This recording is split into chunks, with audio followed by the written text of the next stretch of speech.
কালকে এসেছিলাম রাজ দেখতে, এসে তেমনভাবে কোনো ঠাকুরই দেখতে পারিনি।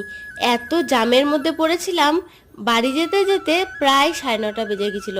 তারপরে তো আমার মেয়ে ঘুমিয়ে পড়েছিল, আর কোনো ঠাকুর দেখতে যেতেই পারিনি, কারণ ঘুমন্ত মানুষকে নিয়ে একদম যাওয়া যায় না। তো আজকে আবার চলে এসেছি রাস দেখার জন্য। আর আজকে তো পজিশন আছে, সেই কারণে না সব প্যান্ডেলগুলো ফাঁকা, পজিশন রোডেই ভিড়।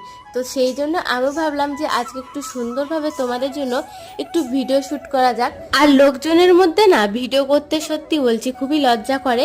তো আজকে যেহেতু লোকজন কম ছিল, তাই একটুখানি ভিডিও করে নিলাম। তাছাড়াও আমার অনেক দিনের শখ আছে যে কোথাও ঠাকুর দেখতে গেলে কেউ যদি আমাকে এরকমভাবে একটু ভিডিও করে দিত, তাহলে খুব ভালো হতো। তো তেমনভাবে তো কেউ করে দেয় না, আর আমার নিজের ভিডিও আমি নিজে একা একা শ্যুট করি আর নিজেই আর কি দিই, লোক সেরকম নেই। তো আজকে আমার সাথে আমার বোন ছিল, তো ওকে বললাম যে আমাকে একটু ভিডিও করে দে, তাই ও করে দিল।